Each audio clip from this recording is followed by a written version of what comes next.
नमस्ते, वंदे मातरम, भारत माता की जय। हमारे कुछ लोकतांत्रिक अधिकार होते हैं, हमारे कुछ मूलभूत अधिकार होते हैं, लेकिन जब इन मूलभूत अधिकारों को प्राप्त करने के लिए, लोकतांत्रिक अधिकारों को प्राप्त करने के लिए अनफेयर मीन्स का हम उपयोग करते हैं, जो विधि द्वारा अपराध की श्रेणी में आते हैं, तो ऐसे हमारे लोकतांत्रिक अधिकार और मूलभूत अधिकार कर्टेल हो जाते हैं। राइट टू इंफॉर्मेशन एक्ट लोकतंत्र को और स्वस्थ बनाने के लिए अपनी महती भूमिका अदा करता है, लेकिन राइट टू इंफॉर्मेशन एक्ट के इंप्लीमेंटेशन में उसी तरह से कुछ लोग ऐसे इन्वॉल्व हो गए हैं जैसे किसान आंदोलन में राष्ट्र विरोधी तत्व। ठीक ऐसे ही आरटीआई एक्ट के इंप्लीमेंटेशन में कुछ ऐसे तत्व आ गए हैं जिनका उद्देश्य सूचना प्राप्त करना नहीं, जिनका उद्देश्य अकाउंटेबिलिटी को और मेंटेन करना नहीं, जिनका उद्देश्य ट्रांसपेरेंसी लाना नहीं, बल्कि इसका उपयोग अपने कुछ स्वार्थों की पूर्ति के हेतु अवैधानिक रूप से वसूली करने का है। ऐसे लोगों को हमको आपको चिन्हित करना पड़ेगा। हमारे एक सब्सक्राइबर हैं श्रीमान विनोद जी, उन्होंने हमसे यह पूछा कि क्या राइट टू इंफॉर्मेशन एक्ट के अधीन जो स्टेट इंफॉर्मेशन कमीशन या central information commission fine impose करता है वह एप्लीकेंट या अपीलांट का होता है, उसको मिलता है क्या, इसके लिए क्या प्रावधान है। जब हम सेंट्रल इंफॉर्मेशन कमीशन या स्टेट इंफॉर्मेशन कमीशन की बात करते हैं तो वहां पर सेक्शन 18 और सेक्शन 19 प्ले में आते हैं। सेक्शन 18 कंप्लेंट को ट्रीट करता है, जबकि सेक्शन 19 सेकंड अपील को ट्रीट करता है।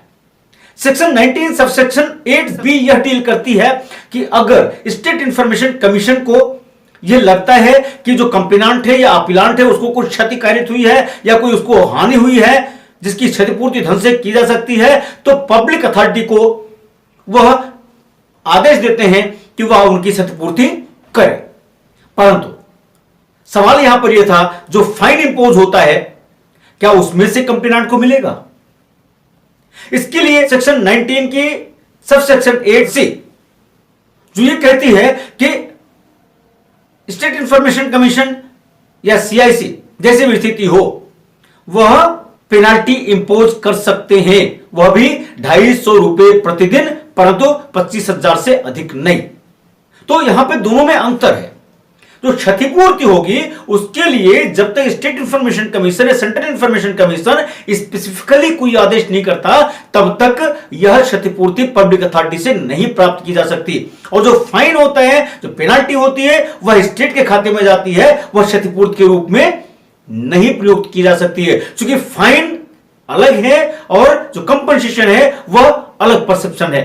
अगर किसी को कंपनसेशन भी चाहिए, किसी को अपनी क्षतिपूर्ति भी चाहिए, तो उसको अपनी अपील में इस बात को स्पेसिफिकली मेंशन करना चाहिए, विशेष रूप से मेंशन करना चाहिए कि उसको किस तरह की क्षति हुई है, किस तरह की हानि हुई है और कितनी हानि हुई है, यह अमाउंट उसको शो करना पड़ेगा। तब कमीशन इसको सुनवाई के दौरान कंसिडर करते हुए कोई आदेश पारित करेगा। लेकिन जहां तक फाइन की बात है, फाइन में भी यह चीज सिद्ध करनी पड़ती है कि हाँ नेग्लिजेंसली इन्होंने ट्रीट किया है, इन्होंने एक्सेस से मना किया है, डिलेड जानबूझकर किया है, जानबूझकर रिफ्यूजल दिया है इंफॉर्मेशन देने से, बहुत सारे ग्राउंड्स हैं ऐसे।